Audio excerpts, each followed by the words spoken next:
dan dia tidak ngerem dirinya.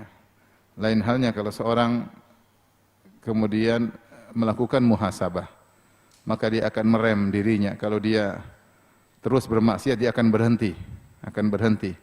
Paling tidak dia mengurangi maksiatnya atau dia meninggalkan maksiat tersebut. Demikian juga kelalaian dari sisi duniawi.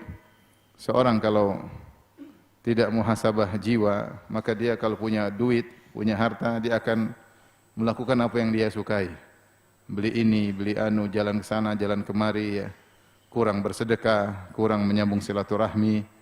Kalau dia tidak muhasabah dirinya, maka dia akan terhanyut dalam kenikmatan-kenikmatan dan kelezatan duniawi. Dan akhirnya di penghujungnya dia akan menyesali itu semua. Oleh karenanya Allah Subhanahu wa taala menyuruh kita untuk bermuhasabah. Di antara fungsinya tadi agar kita ya mengaudit diri kita sebelum diaudit oleh Allah Subhanahu wa taala. Siapa yang mengaudit dirinya sebelum diaudit oleh Allah, maka auditnya, hisabnya di akhirat nanti akan lebih mudah. Allah Subhanahu wa taala berfirman, "Ya ayyuhalladzina amanu taqullaha wal tanzur nafsum ma qaddamat lighad wattaqullaha innallaha khabirum bima ta'malun."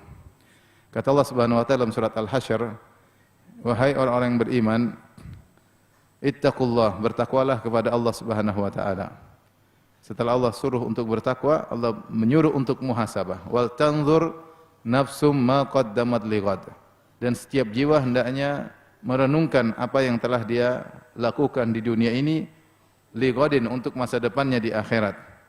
Wattaqullah, setelah itu Allah ulangi lagi, bertakwalah kepada Allah. Innallaha khabirum bima ta'malun, sungguhnya Allah Maha khabir, Maha mengetahui dengan detail apa yang kalian lakukan. Wala takunu kalladzina nasullaha fa ansahum anfusahum ulaika humul fasiqun. Setelah itu Allah tekankan lagi, janganlah kalian seperti orang-orang yang meninggalkan Allah Subhanahu wa taala, lupa ya dengan kewajiban-kewajiban, lalai tenggelam dalam kemaksiatan-kemaksiatan. Fa ansahum anfusahum, maka Allah membuat diri mereka lupa terhadap diri mereka sendiri ya. Maka Allah pun meninggalkan mereka. Fa ansahum anfusahum, Allah pun meninggalkan mereka. Ulaika humul fasiqun, maka mereka adalah orang-orang yang fasik. Taib, ini kata para ulama, ayat ini aslun fil muhasabah. Dia adalah dalil yang mendasar atau dalil pokok tentang al-muhasabah, tentang menghisab, mengaudit jiwa. Karena Allah Subhanahu wa taala mengatakan wal tanzur nafsun ma qaddamat lighad. Hendaknya setiap jiwa merenungkan kembali, melihat kembali apa yang sudah dia lakukan sekarang untuk masa depannya. Dari sini jelas bahwasanya tujuan muhasabah adalah kita agar lebih persiapan untuk hidup di masa depan, yaitu di akhirat kelak. Karena kehidupan dunia ini hanyalah kehidupan yang sementara. Sebagaimana firman Allah Subhanahu wa taala, wa innad daral akhirata lahiyal hayawan. Ya, sesungguhnya tidaklah kehidupan dunia ini kecuali lahun wa laib, hanyalah permainan dan senda gurau. Kemudian kata Allah, wa innad daral akhirata lahiyal hayawan, dan sungguhnya kehidupan akhirat itulah kehidupan yang sesungguhnya. Karena kehidupan dunia cuma permainan senda gurau, permainan hanya sebentar, sebagaimana orang bermain tiba-tiba selesai. Dan hanya senda gurau, hanyalah ya senda gurau, tiba-tiba kemudian masuk dalam alam yang serius, yaitu alam akhirat. Karenanya jangan lupa bahwasanya hidup ini hanyalah sementara, kita harus bersiap-siap untuk kehidupan selanjutnya. Nah, inilah fungsi dari al-muhasabah, agar kita berhenti sebentar, berhenti sejenak, kita audit diri kita agar lebih persiapan untuk akhirat kita masing-masing. Dan Nabi sallallahu alaihi wasallam ya menyebutkan dalam hadis, kata beliau sallallahu alaihi wasallam ya, al-kayyisu man dana nafsahu wa amila lima ba'dal maut. Orang yang cerdas adalah man dana nafsahu. Man dana nafsahu maknanya adalah menundukkan nafsunya. Ibnul Qayyim menafsirkan hadis ini dengan mengatakan ai hasaba nafsahu. Orang cerdas adalah orang yang menghisap jiwanya. Wa amila lima ba'dal maut, dan dia beramal soleh untuk kehidupan setelah kematian. Ini orang yang cerdas. Dan ketika Rasulullah SAW ditanya, ayul mu'min akyas, ya Rasulullah, mukmin mana yang paling cerdas? Maka Rasulullah SAW mengatakan, aktsaruhum lil mauti dzikran wa ahsanuhum lima ba'dal mauti isti'dadan. Orang yang paling cerdas adalah orang yang paling banyak mengingat kematian dan yang paling baik dalam mempersiapkan kehidupannya untuk masa depannya. Ini adalah kesimpulan dari al-muhasabah. Intinya bagaimana seorang mempersiapkan dirinya, mengaudit dirinya sebelum diaudit oleh Allah Subhanahu wa taala. Agar ketika diaudit nanti dihisab oleh Allah, dia ringan hisabnya. Tapi kalau dia melakukan perbuatannya, aktivitasnya tanpa berhenti, tanpa mengaudit ya, tanpa mengevaluasi apa yang sudah dia lakukan, maka dia kebablasan. Ya, bablas dalam kemaksiatan, bablas dalam berhura-hura, sehingga akhirnya dia repot sendiri ketika di hari kiamat kelak.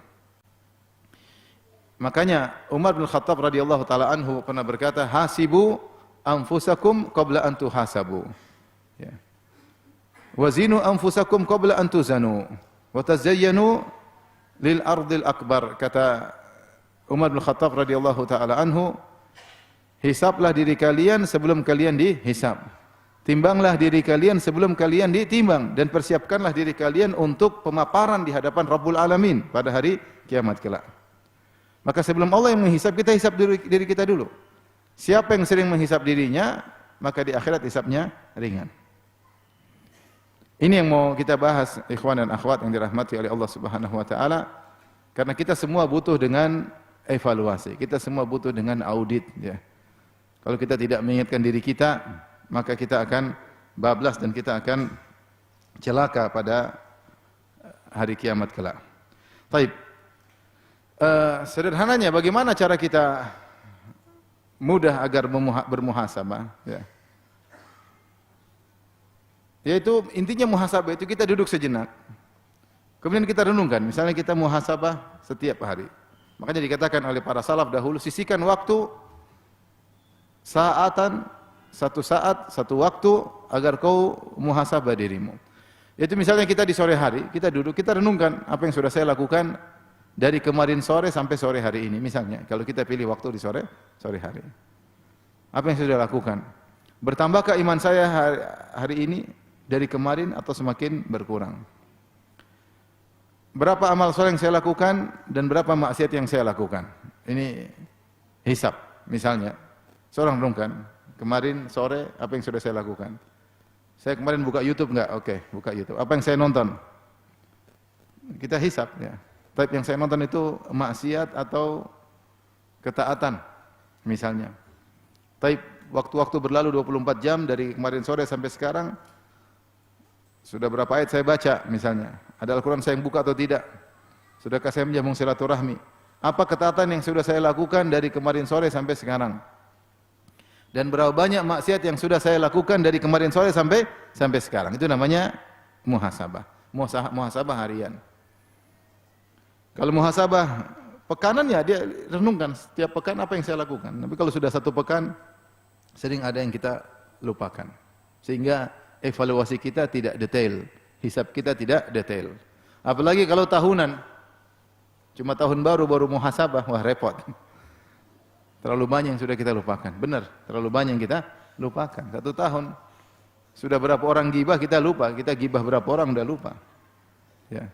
Sudah berapa banyak orang kita rendahkan, kita sudah lupa. Ya, sudah berapa banyak kata-kata kotor, kita sudah lupa. Berapa banyak, dan ketaatan juga kita lupakan. Jadi muhasabahnya tidak detail. Makanya kalau seorang bisa muhasabah harian, yang penting dia duduk, dia renungkan sebentar, bagaimana iman saya hari ini dibandingkan kemarin, apa kekurangan saya pada hari kemarin, harus saya perbaiki. Ya. Kalau bertobat maka harus bertobat kepada Allah Subhanahu wa taala. Maka ini hisabnya lebih detail dan lebih akurat. Tapi kalau hisab dia mengevaluasi dirinya sebulan sekali, sementara dia tidak pernah mencatat, tentu banyak hal yang dia lupakan. Tentu banyak hal yang dia lupakan. Ini sederhana yang dimaksud dengan muhasabah jiwa.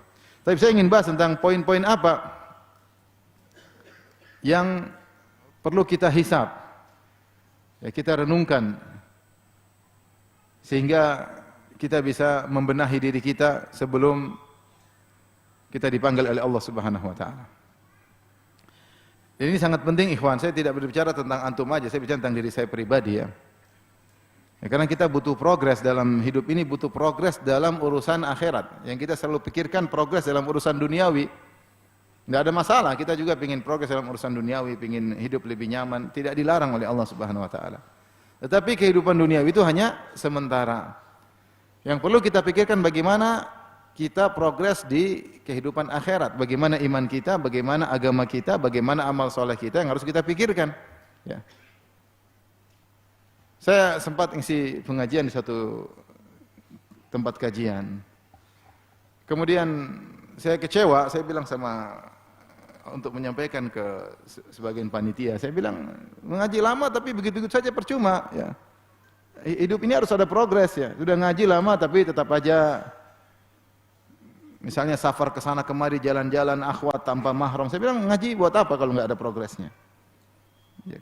Tidak apa-apa, saya tidak melarang secara totalitas, tapi maksudnya ada progres. Ke depan mulai mengurangi, mulai meninggalkan. Ngaji harus ada progres. Ya. Ngaji lama tapi tetap aja misalnya suka nonton film Hollywood. Itu buat apa kalau begitu ngaji? Film Korea tamat sampai 2 kali tamat, khatam. Terus ngaji gimana? Kita ngaji, itu kita karena nggak pernah evaluasi. Saya ngaji terus, apa progresnya dalam kehidupan beragama saya? Ya harus kita renungkan ya. Seharusnya kalau semakin berilmu, semakin nampak ada asarnya, dampaknya dalam aktivitasnya. Harus ada dampaknya. Kalau tidak ada dampaknya, berarti kita ngaji ini kayaknya sia-sia aja. Ngaji ini kayaknya sia-sia aja.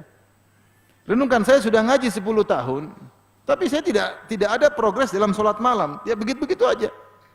Bangun pas azan, kadang telat ke masjid, kadang apa progres saya? Berarti saya tidak pernah mengevaluasi diri saya. Apalagi kalau semakin menurun, semakin lama ngaji, semakin sombong, semakin angkuh, semakin merendahkan yang lain, semakin suka mencari-cari aib orang lain, ya. Semakin suka menggibah, yang digibahi malah ustadz yang digibahi. Wah, ini tambah parah. Ini ngaji semakin progres maksiatnya, ini ngajinya salah. Ngajinya salah. Ini renungan kita untuk kita sendiri ya. Renungan untuk kita sendiri. Sampai saya bilang, kita bayangkan sebagian orang ya, enggak usah kita dalam semua hal. Ada orang sering haji, sering umroh, tapi sering umroh malah kemudian malas ke Masjid Nabawi, malas ke Masjidil Haram lah. Umroh terus buat apa? Katanya terlalu sering umroh jadi hambar. Lah, kamu salah berarti. Berarti tidak progres dalam kehidupan agamamu ya. Maka kita harus tahu bahwasanya kalau kita semakin lama ngaji harusnya ada peningkatan. Iman memang naik turun, tapi secara global kita ada peningkatan. Harus semakin bertakwa, harus semakin bertakwa, harus semakin zuhud. Nah, kalau semakin ngaji, semakin tidak zuhud, nah ini ngajinya salah. Ngajinya salah. Semakin duniawi, semakin suka jalan-jalan, semakin beli mobil mewah, semakin senang-senang, ini ngajinya salah berarti. Ngajinya salah. Harusnya semakin zuhud ya. Semakin zuhud ya. Oleh karenanya kita merenungkan, saya bicara bukan untuk antum, saya bicara untuk diri saya juga ya, semuanya. Karena kita semua muqassirun, kita semua penuh dengan kekurangan ya. Tidak ada di antara kita yang sempurna. Maka inilah tujuan muhasabah secara umum, agar dalam kehidupan beragama kita ini ada progres. Semakin ngaji kok semakin ngurusin orang, ngurus dirimu sendiri. Orang yang semakin ngaji itu dia semakin tidak sibuk dengan urusan orang lain. Min husni islamil mar'i tarkuhu ma la ya'ni. Di antara keelokan Islam seorang dia meninggalkan yang bukan urusannya. Ini malah ngurusin fulan, allan, fulana, ya.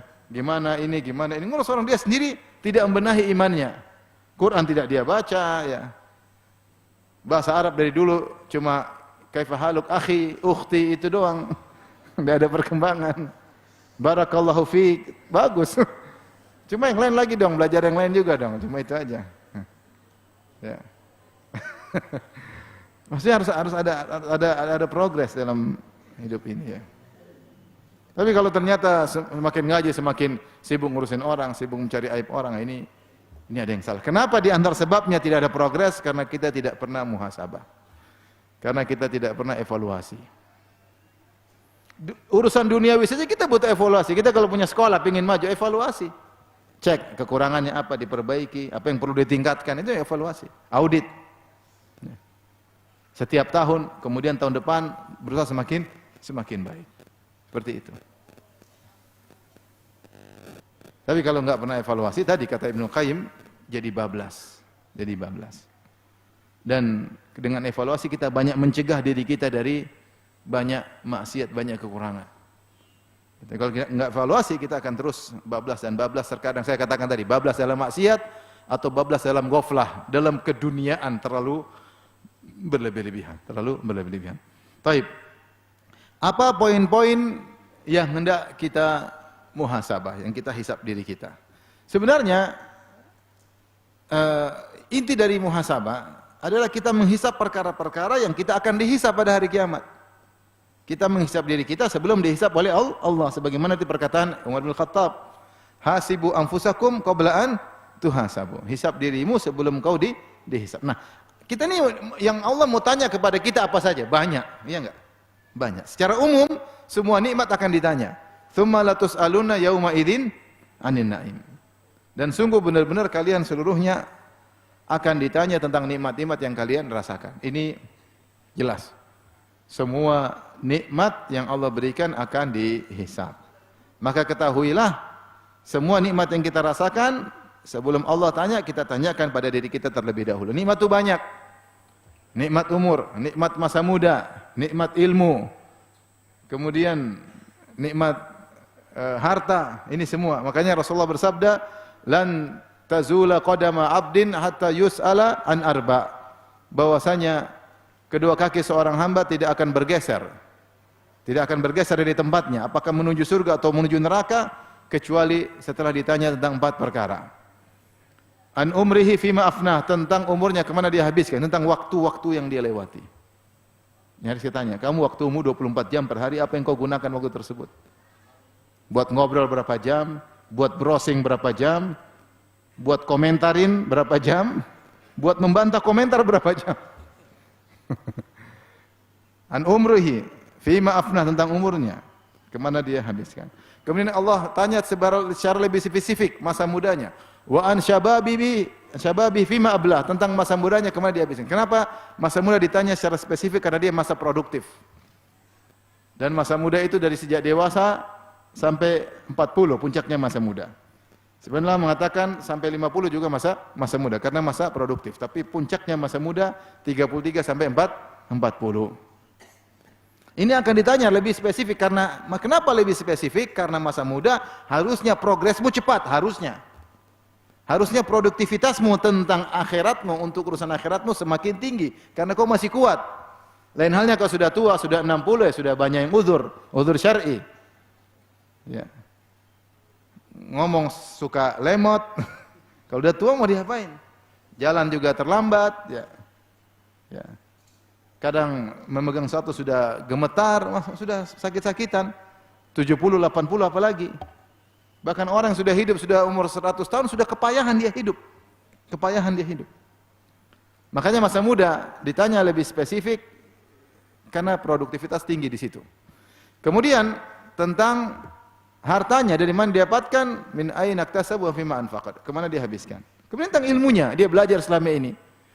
Ma amila minhu, dari mana ilmu yang sudah dia amalkan. Ini contoh nikmat, semua ini nikmat, Allah akan tanya. Kemudian juga nikmat yang spesifik Allah berikan kepada kita. Allah tanya, seorang diberi cerdas itu nikmat. Nikmat luar biasa, diberi IQ tinggi, cerdas.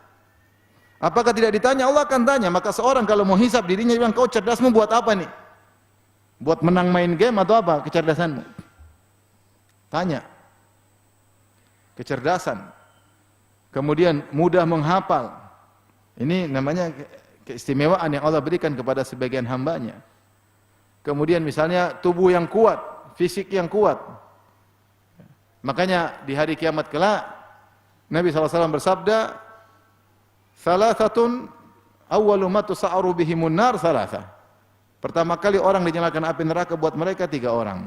3 orang ini semua orang yang diberikan nikmat spesial. Yang pertama mujahid. Fa utiya bihi, perhatikan hadisnya. Pertama mujahid, maka dihadirkan di hadapan Allah Subhanahu wa taala. Kemudian kata Allah, Kata Nabi SAW, fa'arrafahu ni'amahu, maka Allah ingatkan dia tentang nikmat-nikmat yang Allah berikan kepada dia, karena untuk dihisab. Dulu begini kan, dulu jago, badan kuat, pemberani, jago main pedang, jago manah, jago naik kuda, handal, kalau bicara zaman dulu. Fa'arrafaha, dia ingat semua itu. Dia punya nikmat-nikmat yang tidak diberikan kepada orang lain, spesial. Maka pertanyaan berikutnya, wa ma amilta fiha, apa yang kau lakukan dengan nikmat-nikmat tersebut? Ini dalil bahwasanya setiap nikmat akan ditanya, apalagi nikmat spesial yang kita miliki dan tidak banyak orang memilikinya. Di antaranya mujahid ini, kenapa dia jago berjihad? Pasti dia fisiknya apa? Kuat. Dia pasti jago panah, dia pasti jago main pedang, dia pasti jago naik kuda. Jago, pemberani, tidak gentar, ahli dalam strategi. Maka Allah bertanya, wa ma amilta fiha, apa yang kau lakukan dengan nikmat tersebut? Maka dia berkata, qataltu fika hatta tushhid, aku berjihad sampai aku mati syahid karena engkau. Kata Allah, kadzabta, kau dusta. Maka dilemparkan dalam neraka jahanam. Yang jadi perhatian kita bukan masalah riaknya. Yang saya perhatikan dalam hadis ini, saya ingatkan, dia memiliki nikmat yang spesial, maka dia dihisab oleh Allah atas nikmat tersebut. Taib, yang kedua, ustaz. Rajulun ta'allamal ilma wa 'allamahu wa qara'al Qur'an. Seorang yang belajar ilmu sehingga menjadi orang alim dan dia mengajarkan ilmu tersebut dan dia juga membaca Al-Qur'an, dia mengajarkan Al-Qur'an. Fa'utiya bihi, dia dihadirkan di hadapan Allah untuk dihisab. Fa'arrafahu ni'amahu, maka Allah pun ingatkan nikmat-nikmat yang Allah berikan pada dia. Kira-kira ustaz kenikmatannya apa? Jago hafalan, ya enggak? Kuat menghafal. Jago berorasi, cerdas, ya. Meskipun zaman sekarang Ustadz Bahlul juga banyak ya, tapi menurut saya ini hukum asal Ustadz, harusnya apa? Cerdas, kuat hafalannya, pandai menganalisa, pandai berorasi, ya. Mungkin tajwidnya bagus, mungkin suaranya indah. Ya, kira-kira Ustadz seperti itulah. Fa'arrafahu ni'amahu, Allah ingatkan tentang nikmat-nikmat yang pernah Allah berikan kepadanya, fa'arrafaha, dia pun ingat. Pertanyaan berikutnya, mama amil tafiha, apa yang kau lakukan dengan nikmat-nikmat spesial tersebut? Kata dia, qara'tu fikal Qur'an wa 'allamtu. Saya baca Quran karena engkau dan saya mengajarkannya. Saya mengajarkan ilmu.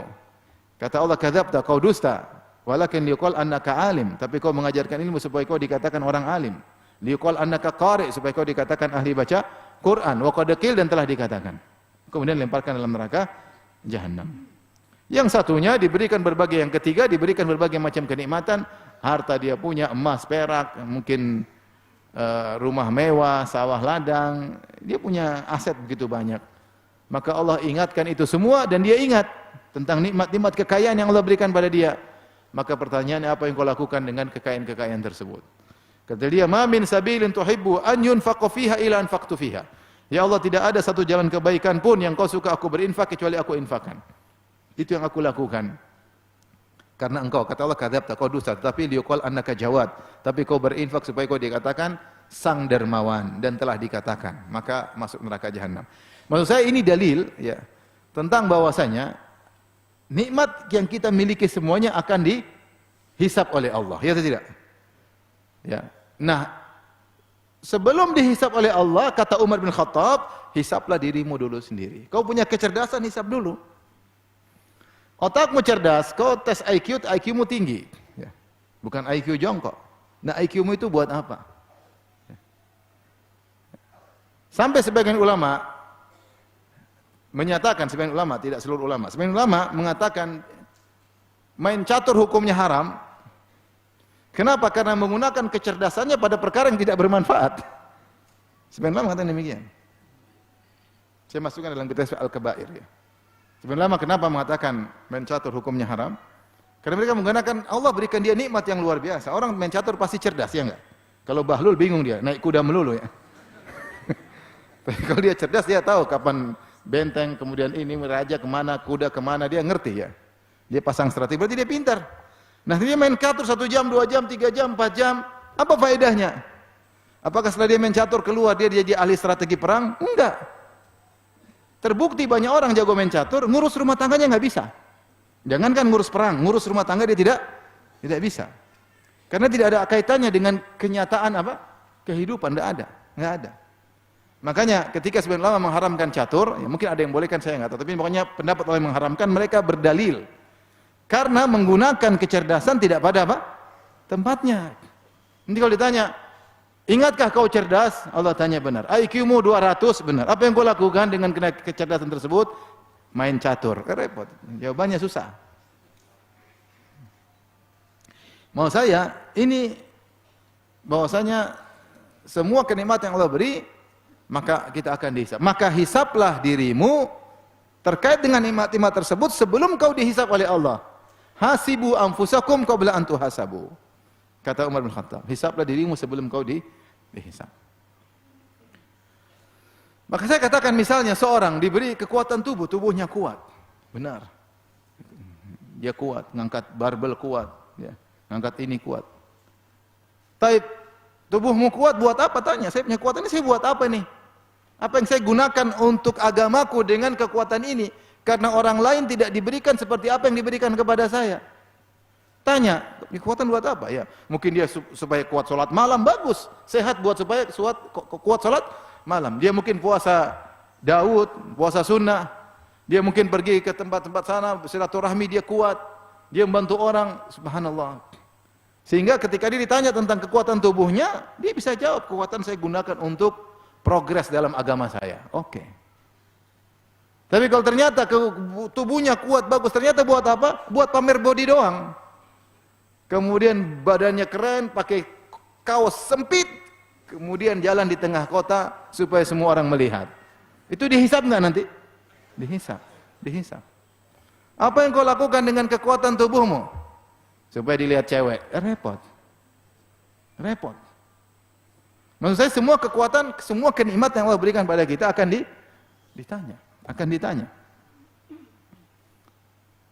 Di antara yang akan dihisab oleh Allah Subhanahu wa taala adalah pendengaran dan penglihatan dan hati.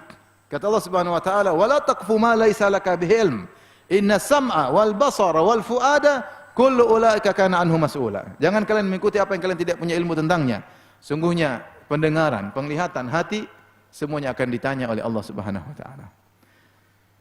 Saya kasih kisi-kisi tentang apa yang akan kita ditanya oleh Allah pada hari kiamat. Nah, kisi-kisi itu, perkara-perkara ini kita siap di dunia. Kita hisap-hisap sebelum kita ditanya oleh Allah Subhanahu wa taala. Baik. Ini di antara poin-poin umum tentang apa yang dihisap.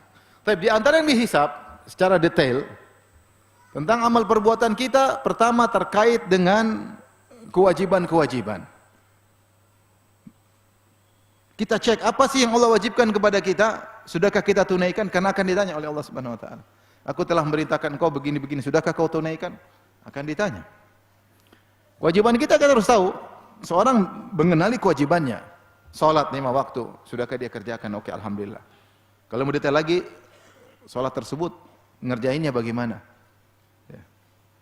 Bukan Rasulullah SAW mengatakan, "Inna rajula la yansirufu min salatihi illa kutiba lahu nisfuha au thuluthuha." Ya, sungguhnya seorang selesai dari salatnya, kemudian dia dicatat amal salehnya cuma setengahnya, kemudian sepertiganya, rubu'ah seperempatnya, khumusuha seperlimanya, sampai tusu'uha, usyuruha, sampai 1/9, 1/10-nya.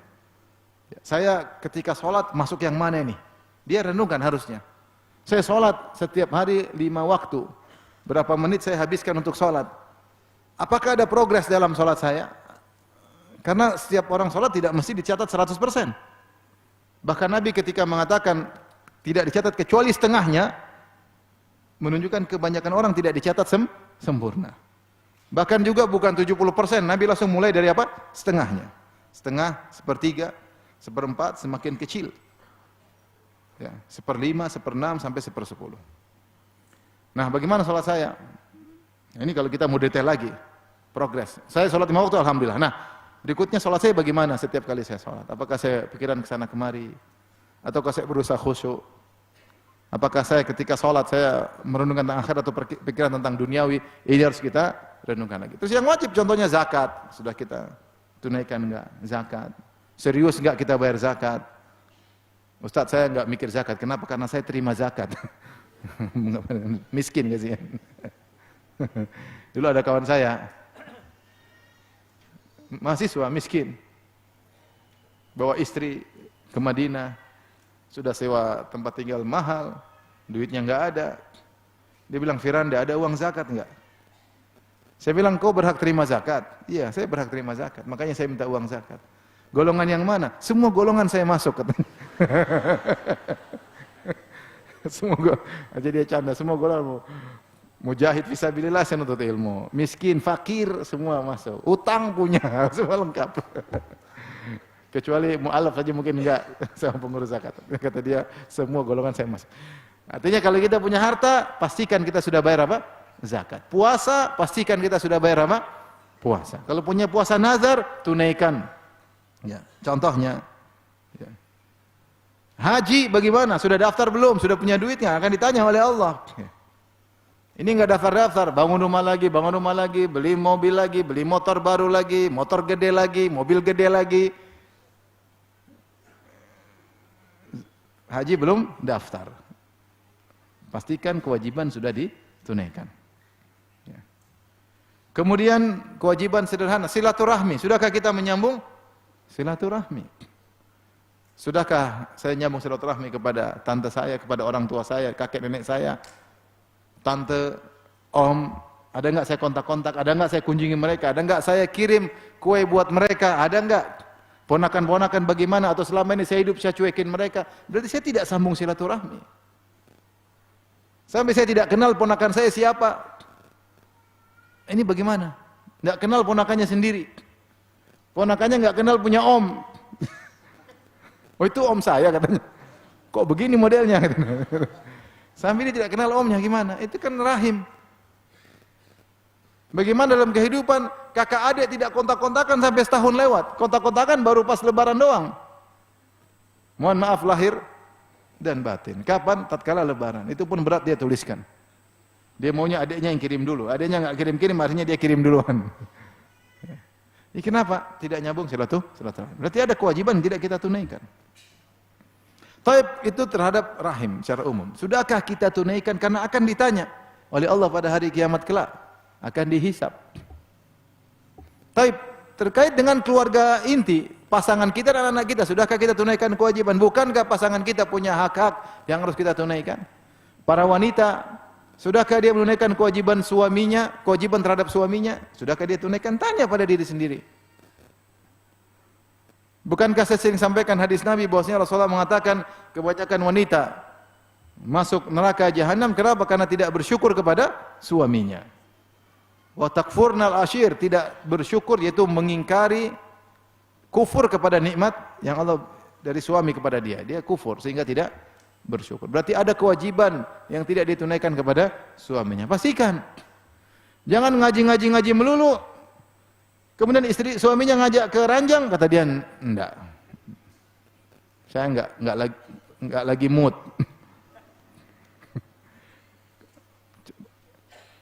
Dia enggak jalankan kewajiban. Bukankah Rasulullah melarang hal tersebut? Kalau suami mengajak ke ranjang, maka istri harus apa? Harus nurut. Kalau mau mood, ngajak ke mall dulu. Aduh, repot. Ya. Terus ngaji buat apa? Ngaji buat apa? Kewajiban terhadap suami tidak ditunaikan. Kewajiban terhadap anak-anak, sudahkah kita? Karena kita akan dihisab. Kata Nabi SAW, kullukum ra'in wa kullukum mas'ulun an ra'iyatihi.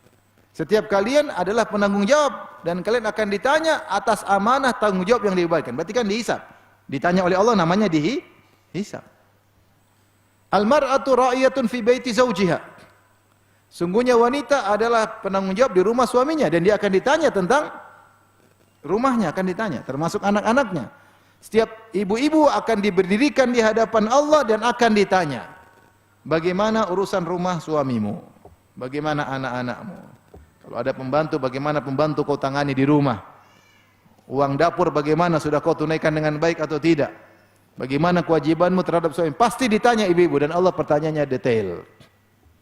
Allah pertanyaan apa? Detail. Jadi ini yang wajib-wajib kita harus pastikan aman. Ya, pastikan aman. Pasti kita hisap diri. Misalnya saya dulu sekarang, saya gimana? Silaturahmi udah oke belum? Ada masalah enggak? Saya cek dulu. Anak-anak bagaimana? Saya ada waktu ngobrol sama mereka enggak? ada diskusi, ada nasihat sama anak enggak? Sekarang saya akan ditanya, kau udah didik anakmu enggak? Udah didik istrimu enggak? Kalau sudah ya sudah, anak masalah hidayah urusan Allah Subhanahu wa taala. Saya sudah nasihat istri saya tapi enggak berubah-ubah misalnya.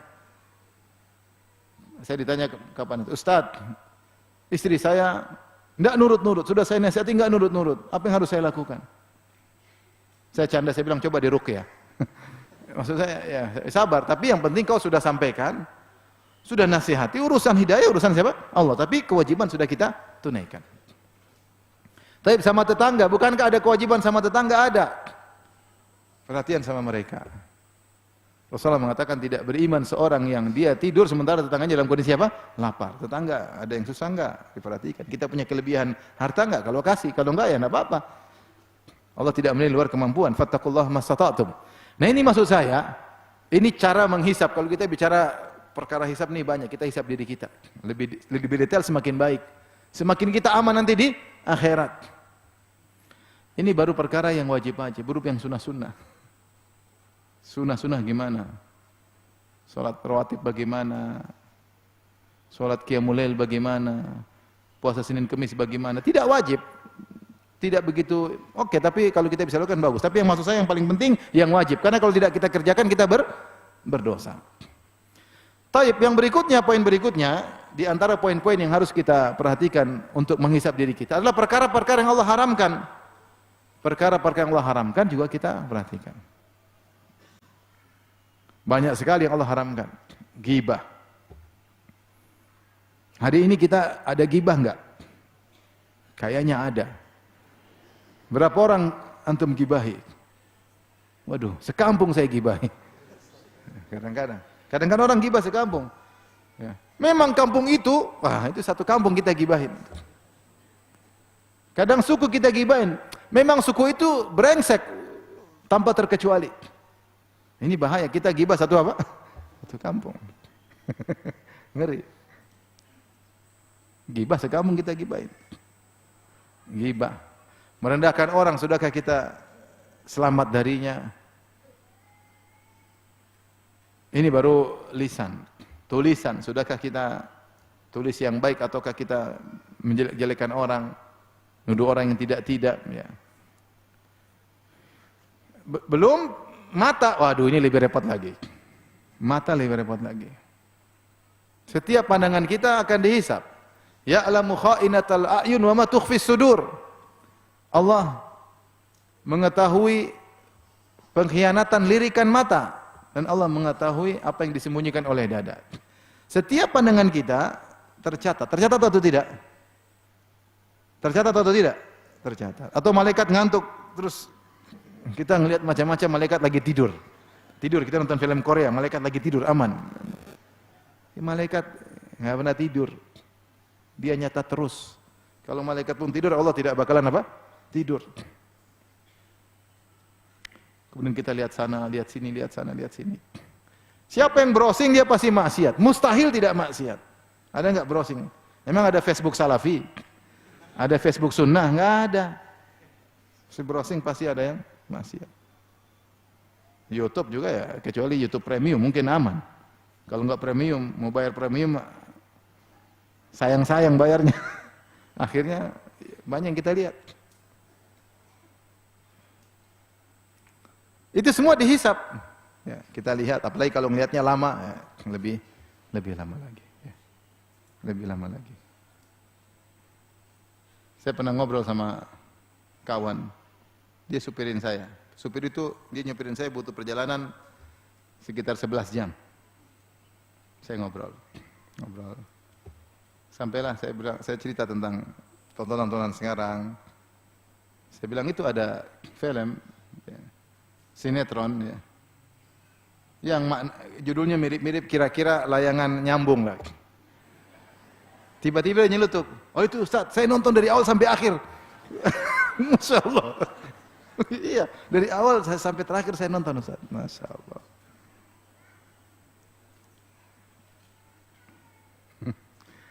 Subhanallah. Jadi ya begitu. Itu berapa episode saya juga nggak tahu. Ya, semua akan dihisap yang kita tonton. Buang-buang waktu dihisap, Perempuan cantik kita lihat juga dihisab. Terbuka auratnya dihisab. Perempuan cantik aja tidak terbuka auratnya, kalau kita lihat kita berhasrat, dosa atau tidak? Itu udah kejilbab. Gimana kalau dia hasrat enggak? Hasrat dosa. Oleh karenanya ya kita renungkanlah. Kalau kita mati sekarang, kita siap enggak dihisab? Masih belum siap. Itu baru mata. Belum pendengaran. Kita dengar ini, dengerin anu, dengan ini. Kita sekarang kalau di media orang caci maki, bantah-bantahan, merendahkan satu dengan lain, mengungkap aib sana, aib sini. Kita nikmat nonton acara ghibah, acara namimah, ngadu domba di antara kaum muslimin, semua akan dihisab. Taib, kemudian dihisab juga apa? Hati. Hati juga dihisab.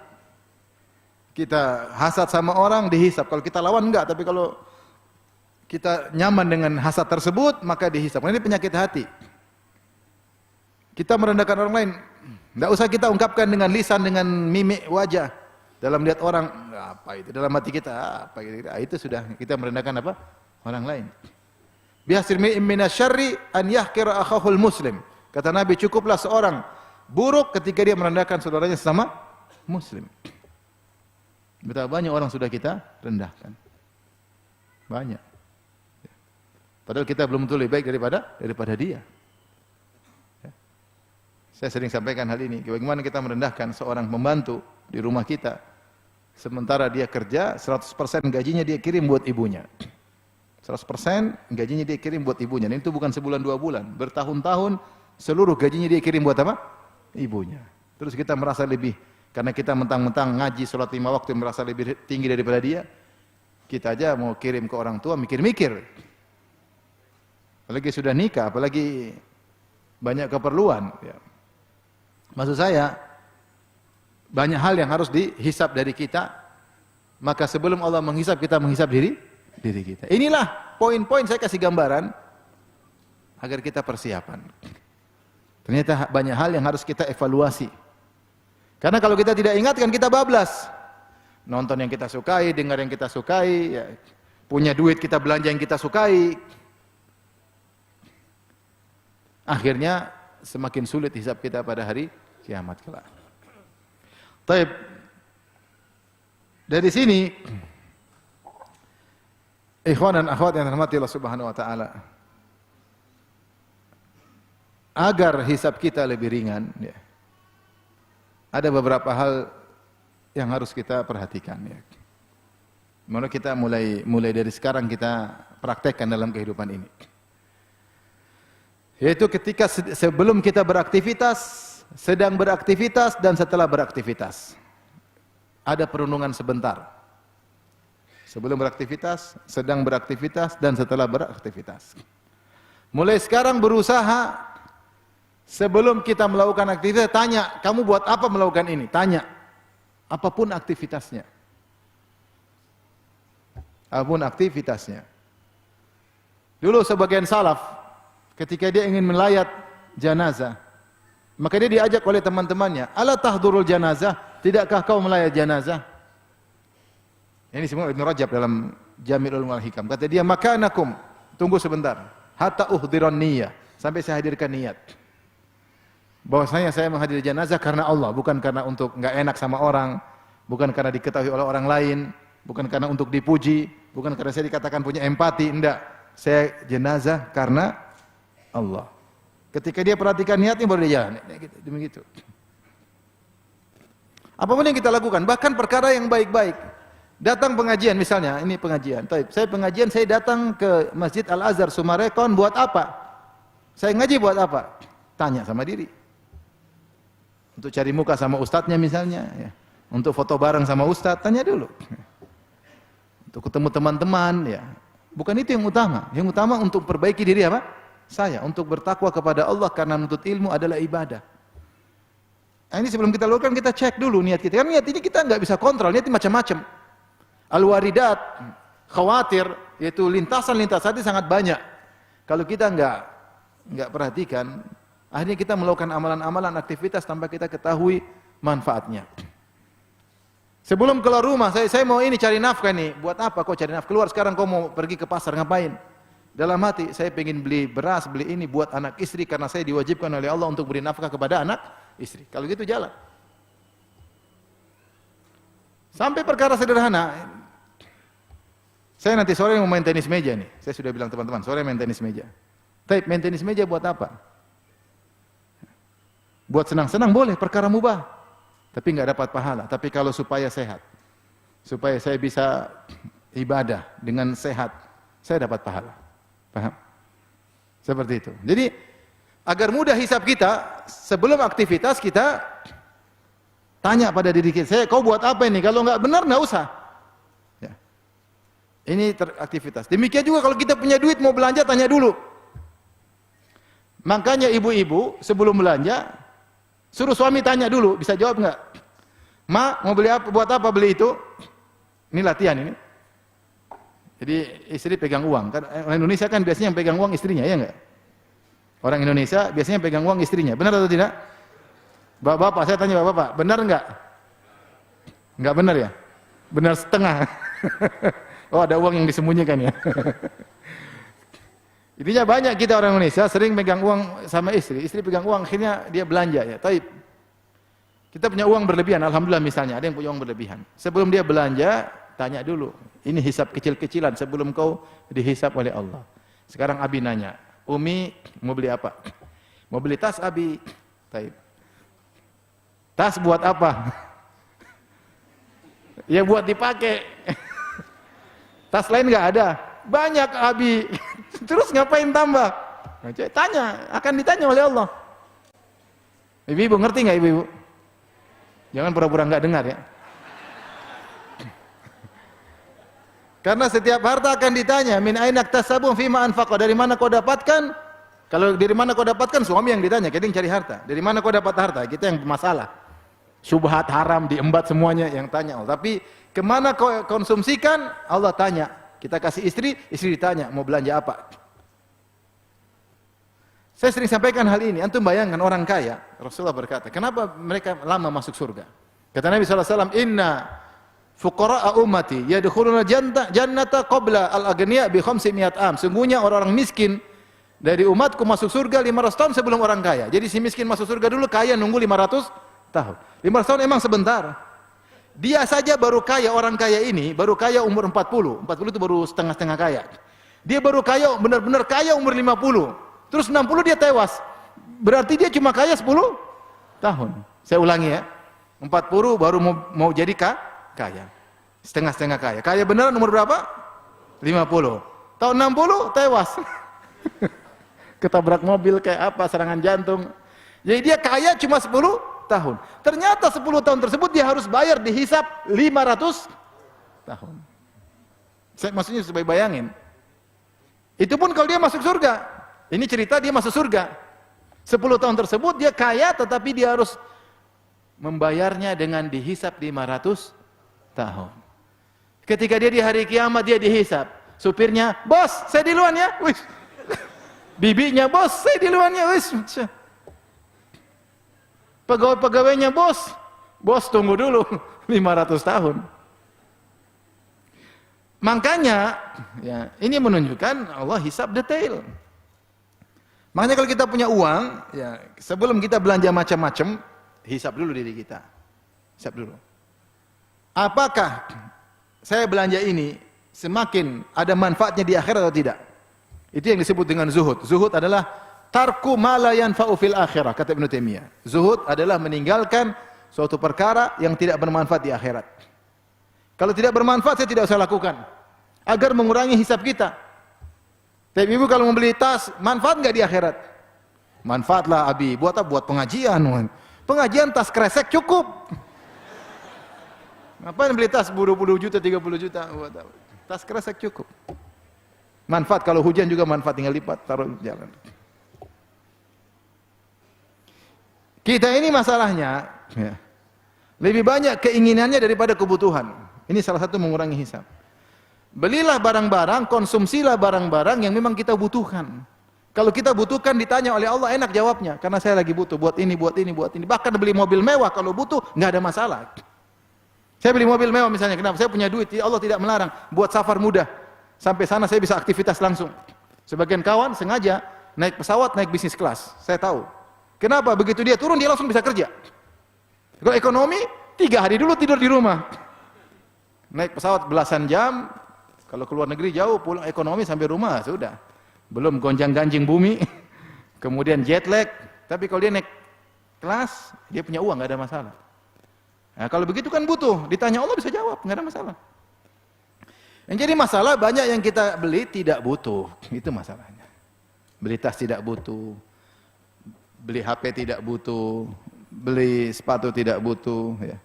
Beli gorden tidak butuh, beli pot bunga tidak butuh. Apalagi yang sering dibeli ibu-ibu, banyak yang tidak butuh. Abi ganti sofa, tidak butuh, sofa masih bagus, ganti, tidak butuh beli sofa baru. Abi ganti mobil, masih bagus, ganti mobil baru, tidak butuh, cuma keinginan, karena ingin coba mobil apa? Baru. Abi ganti ini, ganti, sekalian kamu saya ganti, gimana? Tidak butuh, cuma keinginan.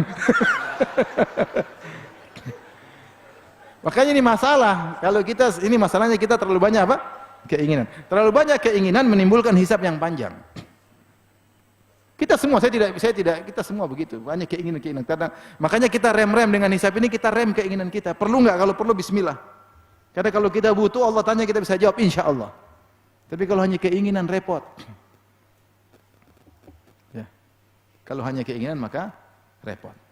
Maka ini namanya hisab. Sebelum kita membeli, sebelum beraktivitas, tanyakan diri kita, kau lakukan ini buat apa? Begini buat apa? Baik perkara dunia maupun perkara ibadah, tanya dulu supaya nanti hisab kita mudah. Kau buat apa? Ya. Saya mau ke rumah Ustaz, buat apa ya? Ziarah. Bukan cari muka, bukan ini enggak, bukan riya, bukan. Saya ziarah. Kalau riya berhenti, nggak usah. Ngapain? Buang-buang energi, dosa lagi.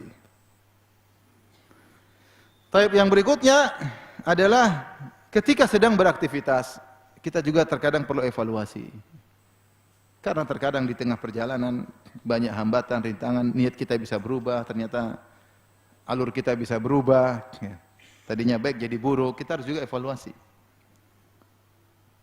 Dan setelah kita melakukan, itulah yang disebut disindir oleh ayat yang Allah sebutkan di ayat pertama kita sebut di awal pengajian, wal tanzur nafsum ma qaddamat, hendaknya jiwa melihat apa yang telah dia lakukan, dia renungi lagi, lihat untuk masa depannya agar dia perbaiki.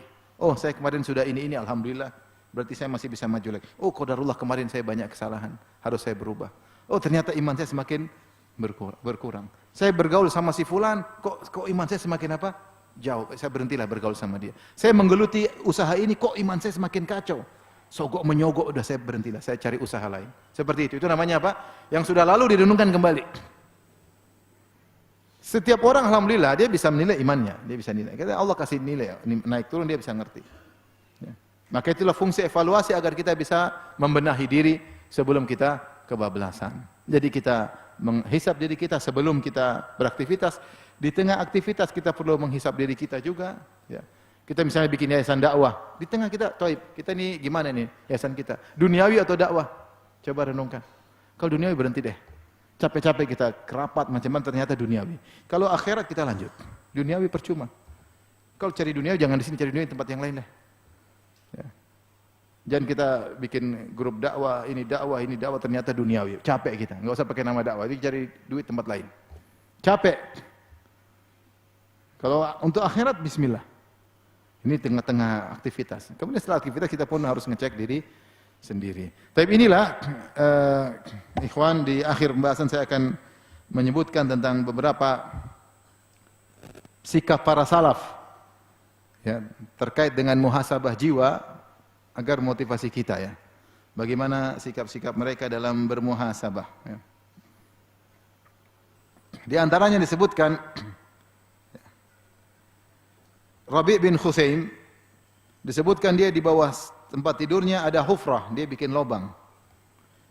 Setiap dia melihat dirinya cenderung kepada dunia, condong kepada dunia, mulai lalai, maka dia turun ke lubang tersebut, seakan-akan sedang di kuburan.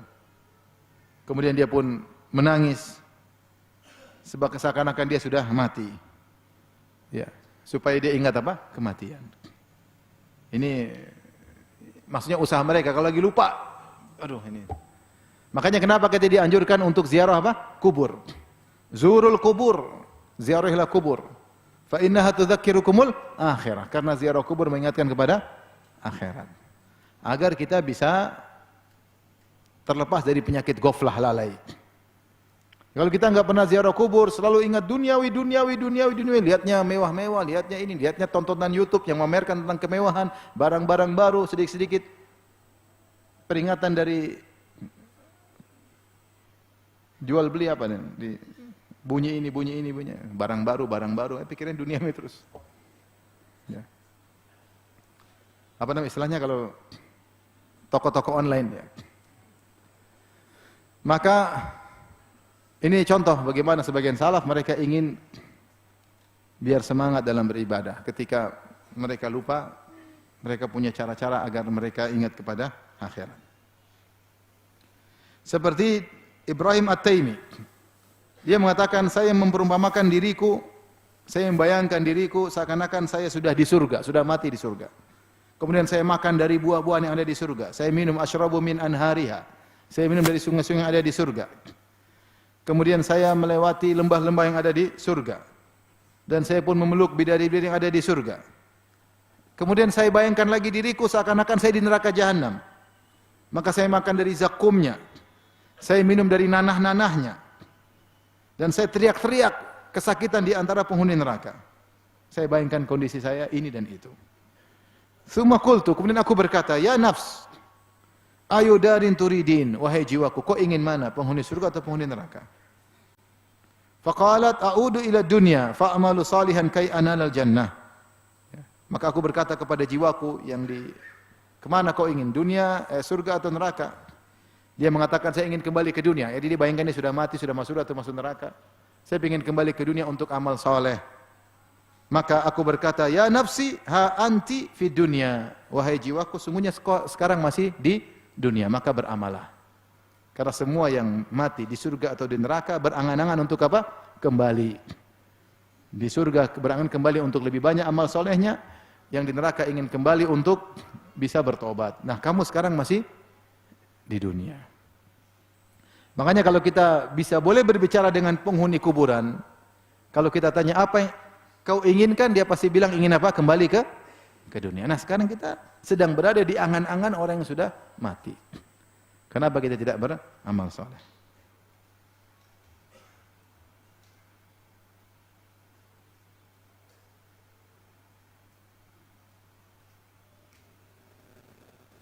Yazid Ar-Raqashi, dia menghisap dirinya setiap hari. Wa yatadzakkarul akhirah. Dan dia selalu ingat akhirat. Dia berkata, ini perlu kita renungkan, Yazid Ar-Raqashi. Dia berkata, ya Yazid, dia berkata dirinya sendiri, wahai Yazid, man da yusalli anka ba'dal maut? Siapa yang mau salat atas dirimu kalau kau sudah meninggal? Memang ada yang salat kirimkan pahala salat buatmu? Man da yasumu anka? Siapa yang berpuasa untuk dirimu? Enggak ada. Ba'dal maut kalau kau sudah mati. Man da yatasaddaqu anka? Siapa yang bersedekah atas namamu kalau kau sudah meninggal dunia? Siapa? Ya kita bicara sama kita. Kalau kita mati siapa yang mau doain kita aja belum tentu. Antum aja jarang doain kawan, ya enggak? Kawan-kawan antum sudah pada meninggal, sering antum doakan? Jujur. Jarang kan? Jarang. Pas meninggal kita doain. Setelah dia meninggal kita mana doain? Kita doain saja masih banyak belum dikabulkan, doain dia. Ya, makanya jangan berharap, maksudnya orang doain kita alhamdulillah, tapi kita berharap mumpung kita masih hidup kita beramal soleh. Siapa yang mau solatkan atas dan mengirim pahala solat? Enggak sampai. Artinya dia ingin sampaikan, siapa yang mau ada pahala solat kirim buat kamu? Enggak ada lagi. Pahala puasa buat kamu enggak ada lagi. Sedekah ijma boleh kirim pahala sedekah buat kamu. Namun siapa yang mau bersedekah atas namamu? Enggak ada. Anakmu mungkin, ya teman-teman mana?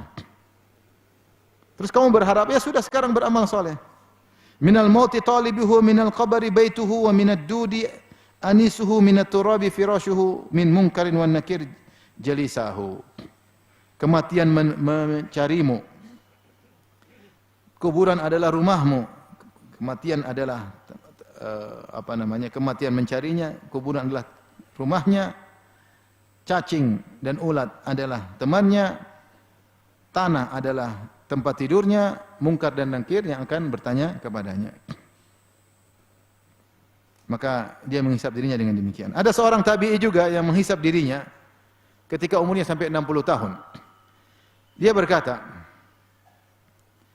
ternyata 60 tahun itu jumlah harinya 20 ribu hari lebih.